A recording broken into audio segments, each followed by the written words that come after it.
तो हेलो दोस्तों, स्वागत है आपका अपने चैनल अखंड नॉलेज में। तो दोस्तों आज हम बात करने वाले हैं विज्ञान भैरव तंत्र की ध्यान विधि 7वें के बारे में। तो दोस्तों जैसे कि आपको पता है कि इन ध्यान विधि को भगवान शिव ने माता पार्वती को बताया था और इन ध्यान विधियों को हम महान ओशो की बुक से पढ़ रहे हैं। तो चलिए 7वें ध्यान विधि को पढ़ना शुरू कर देते हैं। ओशो कहते हैं कि ललाट के मध्य में सूक्ष्म श्वास। ललाट क्या होता है? ललाट होता है हमारी जो नाक होती है ना, इसके ऊपर वाला हिस्सा जो आँखों के पास जैसे नीचे होता जाता है ना, वो होता है ललाट। ठीक है, तो उसके मध्य में मतलब आईब्रोज के बीच में और नाक के ऊपर जो हमारी जगह होती है उसको बोलते हैं ललाट। श्वास को टिकाऊ, वह सोन के क्षण में हृदय तक पहुंचेगा। मतलब एक छोटे से मतलब बहुत ही छोटे पीरियड में, बहुत ही छोटे टाइम में वो हमारे दिल तक पहुंच जाएगा, हृदय तक पहुंच जाएगा। तब स्वप्न और स्वयं मृत्यु पर अधिकार हो जाएगा। ठीक है, तो क्या बोल रहा है कि तुम आधिकारिक गहरी परतों में प्रवेश कर रहे हो। जब तुम ये कार्य कर रहे हो ना, जब हम ये कार्य कर रहे हैं तो हम बहुत गहरी परतों में प्रवेश कर रहे होते हैं। अगर तुम तीसरी आंख को जान गए तो तुम ललाट के मध्य में स्थिर सूक्ष्म श्वास को, अदृश्य प्राण को जान गए और तुम यह भी जान गए कि वह ऊर्जा, वह प्रकाश बरसता है। देखिए इसमें तीसरी आंख की बात कही गई है। तीसरी आंख को हम कैसे जान सकते हैं, हमने पिछली वीडियो में किया है। ठीक है, तो अगर आपको जानना है तो आप पिछली वीडियोस को जरूर देखिए। मैंने सारी की सारी वीडियोस को प्लेलिस्ट में इकट्ठा करके रख दिया है। ठीक है, तो वहां से आप देख सकते हैं। विज्ञान भैरव तंत्र के नाम से प्लेलिस्ट बनी हुई है। ठीक है, तो आगे ओशो कहते हैं कि जब वह सोन के क्षण में हृदय तक पहुंचेगा, क्या वो श्वास, वो छोटा सा जो हमारा सांस होता है वो जब पहुंचेगा, जब वह वर्षा तुम्हारे हृदय तक पहुंचेगी, तब स्वप्न और स्वयं मृत्यु पर भी तुम्हारा अधिकार हो जाएगा। आगे कहते हैं कि इस विधि को 3 हिस्सों में लेना है। पहला, श्वास के भीतर जो प्राण है। हमने पिछली वीडियोस में बता रखा है ना कि प्राण क्या होता है। ठीक है ना, तो वहां जाके आप देखिए कि प्राण होता क्या है। असल में सिर्फ जो गैसेज होती हैं उसको हम सांस भर नहीं कहते हैं, उससे हम जीवित नहीं रहते हैं। उनके साथ जो प्राण आता है उससे हम जीवित रहते हैं। प्राण को अच्छे से समझने के लिए आप पिछली वीडियोस को देखिए। ठीक है, तो ओशो कहते हैं कि श्वास के भीतर जो प्राण है, जो उसका सूक्ष्म, अदृश्य और अपार्थिव अंश है, उसे तुमको अनुभव करना है। यह तब होता है जब तुम भ्रुकुटियों के बीच अवधान को स्थिर रखते हो। जब तुम यह विधि सीख लेते हो कि हमें आईब्रोज के बीच में कैसे हमारे ध्यान को स्थिर करना है, तब ये अगली विधि हम कर सकते हैं। ठीक है, तब यह आसानी से घटित होता है जब हम ये सब सीख लेते हैं। अगर तुम ध्यान को अंतराल में टिकाते हो तो भी घटित होता है, मगर उतनी आसानी से नहीं होता जितना कि हम भ्रुकुटियों के बीच में अवधान रखने से होता है। ठीक है, यदि तुम नाभि केंद्र के प्रति सजग हो, जहां श्वास आती है और उसे छूकर चली जाती है, तो भी यह घटित होता है, पर कम आसानी से। उस सूक्ष्म प्राण को जानने का सबसे सुगम मार्ग है तीसरी आंख में स्थिर होना। वैसे तुम जहां भी केंद्रित होगे वह घटित होगा। तुम प्राण को प्रभावित होते अनुभव करोगे। ये जो बीच में इन्होंने नाम लिया है ना, नाभि केंद्र वाला, ये विधि भी हमने पिछली वीडियोस में करी हुई है, इसको भी आप देख सकते हैं। ठीक है, तो आगे बोल रहा है कि यदि तुम प्राण को अपने भीतर प्रवाहित होता अनुभव कर सको तो तुम यह भी जान सकते हो कि कब तुम्हारी मृत्यु होगी। यदि तुम सूक्ष्म श्वास को, प्राण को महसूस करने लगे तो मरने के 6 महीने पहले से तुम अपनी आसन्न मृत्यु को जानने लगते हो। कैसे? इतने संत अपनी मृत्यु की तिथि बता देते थे। यह आसान है, क्योंकि यदि तुम प्राण के प्रवाह को जानते हो तो जब उसकी गति उलट जाएगी तब उसको तुम भी जान लोगे। मृत्यु के 6 महीने पहले प्रक्रिया उलट जाती है, प्राण तुम्हारी बाहर जाने लगती है। तब श्वास इसे भीतर नहीं ले जाती बल्कि उल्टे बाहर ले जाने लगती है। वह श्वास मतलब वह जो गैसेस होती हैं जिनको हम सांस का नाम लेते हैं, वो हमारे प्राण को बाहर वापस ले आने लगती है। ठीक है, तुम इसे जान पाते हो क्योंकि तुम उसके अदृश्य भाग को नहीं देखते, केवल वाहन को ही देखते हो। वाहन मतलब वाहन मतलब सिर्फ हम गैसेस को ही देखते हैं, हम उसके अंदर जो छोटा सा प्राण होता है उसको नहीं देख पाते, ठीक है। और वाहन तो एक ही रहेगा। सभी श्वास प्राण को भीतर ले जाती हैं और वहां छोड़ देती हैं। फिर वाहन बाहर खाली वापस आता है और प्राण से पुनः भरकर भीतर जाता है। इसलिए याद रखो कि भीतर आने वाली जो श्वास और बाहर जाने वाली जो श्वास दोनों एक नहीं है। वाहन के रूप में तो पूरक श्वास और रेचक श्वास एक ही है, लेकिन जहाँ पूरक प्राण से भरा होता है वहीं रेचक श्वास उससे रिक्त रहता है। तुमने प्राण को पी लिया और श्वास खाली हो गई, यानी कि इन्होंने श्वास को भी दो भागों में बांटा है। एक पहला है पूरक श्वास और दूसरा है रेचक श्वास। पूरक श्वास वो है जो प्राण को हमारे अंदर लाता है और रेचक श्वास वो है जो बाहर हम निकालते हैं ना, वो प्राण को अंदर छोड़ आता है। जैसे हम बोलते हैं कि बाहर हम ऑक्सीजन को लेकर और बाहर बाकी की गैसें छोड़ देते हैं, ठीक है, उसको इन्होंने रेचक श्वास बोला है। जब तुम मृत्यु के करीब होते हो तब उल्टी प्रक्रिया चालू होती है। भीतर आने वाली श्वास प्राण विहीन आती है, रिक्त आती है, क्योंकि तुम्हारा शरीर अस्तित्व से प्राण को ग्रहण करने में असमर्थ हो जाता है। तुम मरने वाले हो, तुम्हारी जरूरत नहीं रही, पूरी प्रक्रिया उलट जाती है। अब जब श्वास बाहर जाती है, जब प्राण को साथ लिए बाहर जाती है। इसलिए जिसने सूक्ष्म प्राण को जान लिया वह अपनी मृत्यु का दिन भी तुरंत जान सकता है। 6 महीने पहले प्रक्रिया उलट जाती है। मतलब क्या कहना चाहते हैं कि 6 महीने पहले हमारी मृत्यु से 6 महीने पहले है ना, हमारा जो प्राण होता है वो श्वास के द्वारा, सांस के द्वारा बाहर आने लगता है, ठीक है।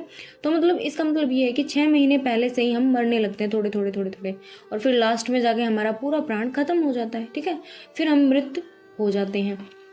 आगे कहते हैं कि यह सूत्र बहुत ज्यादा महत्वपूर्ण है। कि कौन सा? कि ललाट के मध्य में सूक्ष्म श्वास को टिकाओ। जब सोने के क्षण में वह हृदय तक पहुंचेगा तब स्वप्न और स्वयं मृत्यु पर अधिकार आपका हो जाएगा। जब तुम नींद में उतर रहे हो तभी इस विधि को साधना है, अन्य समय में नहीं। ठीक सोने का समय इस विधि के अभ्यास के लिए उपयुक्त समय है, क्योंकि जब तुम नींद में उतर रहे हो तो धीरे धीरे नींद तुम पर हावी हो रही है। कुछ ही क्षणों में भीतर तुम्हारी चेतना लुप्त होगी, तुम अचेत हो जाओगे। उस क्षण के आने के पहले तुम अपनी श्वास और उसके सूक्ष्म अंश प्राण के प्रति सजग हो जाओ और उसे हृदय तक जाते हुए अनुभव करो। मतलब फील करो कि वो कहाँ कहाँ जा रहा है, हमारा श्वास कहाँ कहाँ घूम रहा है हमारे अंदर। अनुभव करते जाओ कि वह हृदय तक आ रहा है, हृदय तक आ रहा है। प्राण हृदय से होकर तुम्हारे शरीर में प्रवेश करता है, इसलिए यह अनुभव करते ही जाओ कि प्राण हृदय तक आ रहा है। और इस निरंतर अनुभव के बीच ही नींद को आने दो। तुम अनुभव करते जाओ और नींद को आने दो। नींद को तुमको अपने में समेट लेने दो। यदि यह संभव हो जाए कि तुम अदृश्य प्राण को हृदय तक जाते देखो और नींद को भी, तो तुम अपने सपनों के प्रति भी सजग हो जाओगे। तब तुमको बोध रहेगा कि तुम सपना देखते हो तो तुम समझते हो कि यह यथार्थ ही है। वह भी तीसरी आंख के कारण ही संभव होता है। क्या तुमने किसी को नींद में देखा है? उसकी आंखें ऊपर चली जाती हैं और तीसरी आंख में स्थिर हो जाती हैं। यदि नहीं देखा तो देखो। आगे कहते हैं कि तुम्हारा बच्चा अगर सोया है तो उसकी आंखें खोल कर देखो कि उसकी आंखें कहाँ गई हैं। बच्चे की आंख की पुतलियां ऊपर को चढ़ी हैं और त्रिनेत्र पर केंद्रित है। ओशो कहते हैं कि बच्चों को देखो, सयानों को नहीं। सयाने भरोसे योग्य नहीं है क्योंकि उनकी नींद गहरी नहीं होती। वे सोचते भर हैं कि सोए हैं पर सोते नहीं हैं। बच्चों को देखिए, उनकी आंखें ऊपर चढ़ जाती हैं। इसी तीसरी आंख में स्थिरता के कारण तुम अपने सपनों को सच मानते हो। तुम यह नहीं समझ सकते कि वे सपने हैं। वह तुम तब जानोगे जब सुबह जागोगे, तब तुम जानोगे कि यह स्वप्न है। यदि समझ जाओ तो 2 तल हो गए, स्वप्न है और तुम सजग हो, जागरूक हो। जो नींद में स्वप्न के प्रति जाग सके उसके लिए यह सूत्र चमत्कारिक है। यह सूत्र कहता है कि स्वप्न पर और स्वयं मृत्यु पर भी अधिकार हो जाएगा। यदि तुम स्वप्न के प्रति जागरूक हो जाओ तो तुम 2 काम कर सकते हो। पहला कि तुम स्वप्न पैदा कर सकते हो। आमतौर से तुम स्वप्न पैदा नहीं कर सकते। आदमी कितना नपुंसक है ना कि वह स्वप्न भी पैदा नहीं कर सकता। अगर तुम कोई खास स्वप्न देखना चाहो तो नहीं देख सकते, क्योंकि यह तुम्हारे हाथ में नहीं है। मनुष्य कितना शक्तिहीन है। स्वप्न भी उससे नहीं निर्मित किए जा सकते हैं। तुम स्वप्नों के शिकार भर हो, उनके सत्रष्टा नहीं हो। स्वप्न तुम में घटित होता है, तुम कुछ नहीं कर सकते। न तुम उसे रोक सकते हो, ना ही उसे पैदा कर सकते हो। लेकिन अगर तुम यह देखते हुए नींद में उतर जाओ कि हृदय प्राण से भर रहा है, निरंतर यह श्वास में प्राण से स्पर्शित हो रहा है, तो तुम अपने श्वासों के मालिक हो जाओगे। और यह मालकियत बहुत ही अनूठी है और बहुत दुर्लभ भी। तब तुम जो भी स्वप्न देखना चाहते हो, तुम वह स्वप्न देख सकते हो। और सोते समय कहो कि मैं फलाना सपना देखना चाहता हूँ, और वह स्वप्न कभी तुम्हारे मन में प्रवेश नहीं कर सकेगा। लेकिन अपने स्वप्नों के मालिक बनने का क्या प्रयोजन है? क्या यह व्यर्थ नहीं है? नहीं, यह व्यर्थ नहीं है। एक बार तुम स्वप्न के मालिक हो गए तो दोबारा तुम कभी स्वप्न नहीं देखोगे। यह व्यर्थ हो गया, जरूरत ही नहीं रही। जैसे ही तुम अपने स्वप्नों के मालिक होते हो तो स्वप्न बंद हो जाते हैं, उनकी जरूरत ही नहीं रहती। और जब स्वप्न बंद हो जाते हैं तब तुम्हारी नींद का गुण धर्म ही और होता है। वह गुण धर्म वही है जो मृत्यु का है। मृत्यु गहन नींद है। अगर तुम्हारी नींद मृत्यु की तरह गहरी हो जाए तो उसका अर्थ है कि सपने विदा हो गए। सपने नींद को उथला करते हैं। सपनों के चलते तुम सतह पर ही घूमते रहते हो। सपनों में उलझे रहने के कारण तुम्हारी नींद उथली हो जाती है। और जब सपने नहीं रहते तब तुम नींद के सागर में उतर जाते हो, उसकी गहराई छू लेते हो। वही मृत्यु है। इसलिए भारत ने सदा कहा है कि नींद छोटी मृत्यु है और मृत्यु लंबी नींद है। गुणात्मक रूप से दोनों समान है। नींद दिन दिन की मृत्यु है, मृत्यु जीवन जीवन की नींद है। प्रतिदिन तुम थक जाते हो, तुम सो जाते हो और दूसरी सुबह तुम फिर अपनी शक्ति और अपनी जीवंतता को वापस पा लेते हो। तुम मानो फिर से जन्म लेते हो। वैसे ही 70 या 80 वर्ष के जीवन के बाद तुम पूरी तरह थक जाते हो। अब छोटी अवधि की मृत्यु से काम नहीं चलेगा। अब तुमको बड़ी मृत्यु की जरूरत है। उस बड़ी मृत्यु या नींद के बाद तुम बिल्कुल नए शरीर के साथ पुनर्जन्म लेते हो। और एक बार यदि तुम स्वप्न शून्य नींद को जान जाओ और उसमें बोधपूर्वक रहो तो फिर मृत्यु का भय जाता रहता है। कोई कभी नहीं मर सकता, क्योंकि मृत्यु असंभव है। ओशो कहते हैं कि अभी एक दिन पहले ही मैं कहता था कि मृत्यु निश्चित है, और अब कह रहा हूं कि मृत्यु असंभव है। कोई कभी नहीं मर सकता, कोई कभी मर ही नहीं सकता। संसार में यदि कुछ असंभव है तो वह मृत्यु है, क्योंकि अस्तित्व जीवन है। तुम फिर और फिर जन्मते हो। लेकिन नींद ऐसी गहरी है कि पुरानी पहचान भूल जाते हो।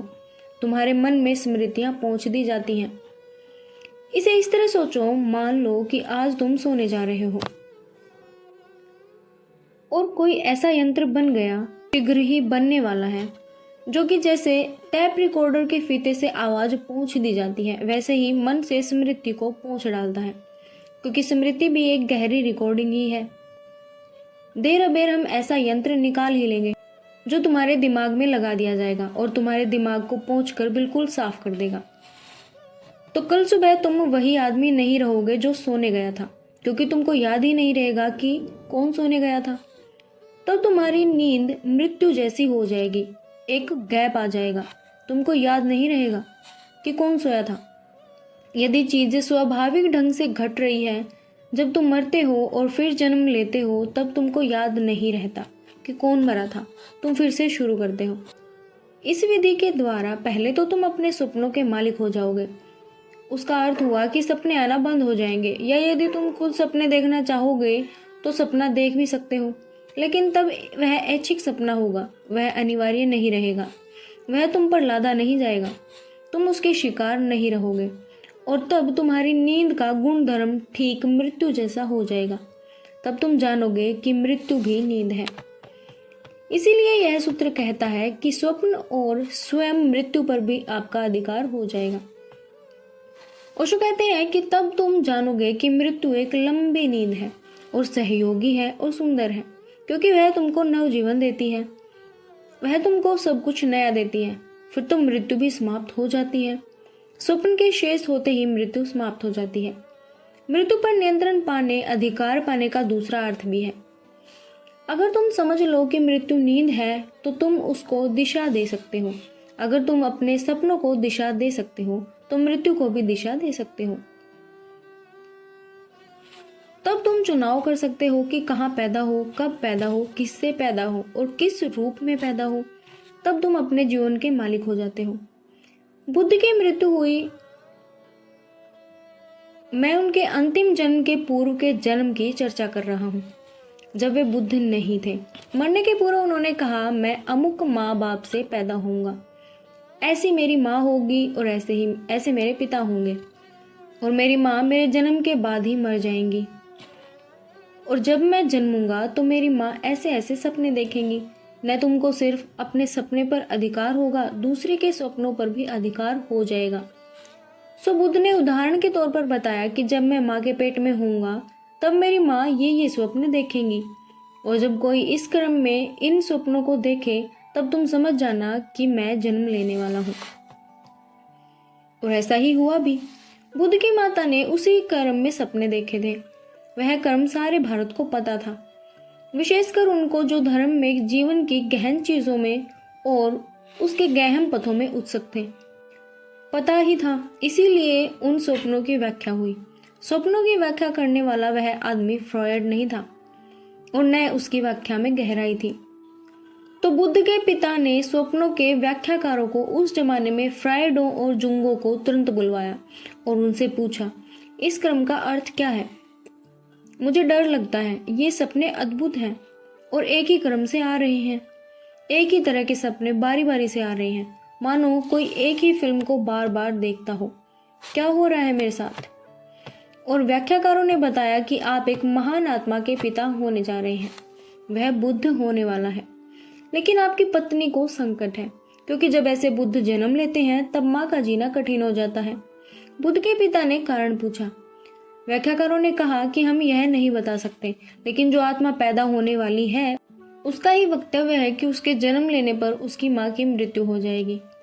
बाद में बुद्ध से पूछा गया कि आपकी माता की मृत्यु तुरंत क्यों हो गई।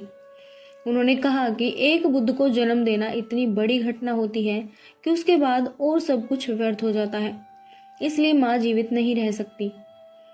उसे नया जीवन शुरू करने के लिए फिर से जन्म लेना होगा। एक बुद्ध को जन्म देना परम अनुभव है, ऐसा शिखर है कि माँ उसके बाद बची नहीं रह सकती, इसलिए माँ की मृत्यु हो गई। बुद्ध ने अपने पिछले जन्म में कहा था कि मैं उस समय जन्म लूंगा जब मेरी माँ एक ताड़ वृक्ष के नीचे खड़ी होंगी, और वही हुआ भी। बुद्ध का जब जन्म हुआ तब उनकी माँ ताड़ के वृक्ष के नीचे खड़ी थी, और बुद्ध ने यह भी कहा कि जन्म लेने के बाद मैं तुरंत 7 कदम चलूंगा। यह पहचान होगी जो बताए देता हूँ, ताकि तुम जान सको कि बुद्ध का जन्म होगा। और बुद्ध ने सब कुछ इंगित कर दिया था। और यह केवल बुद्ध के लिए ही सही नहीं है, यही जीसस के लिए सही है, यही महावीर के लिए भी सही है, और भी कई अन्यों के लिए भी यही सही है। प्रत्येक जैन तीर्थकर ने अपने पिछले जन्म में भविष्यवाणी की थी कि उनका जन्म किस तरह होगा। उन्होंने भी स्वप्नों के क्रम बताए थे, उन्होंने भी प्रतीक बताए थे और कहा था कि किस तरह सब कुछ घटित होने वाला है। तुम दिशा दे सकते हो।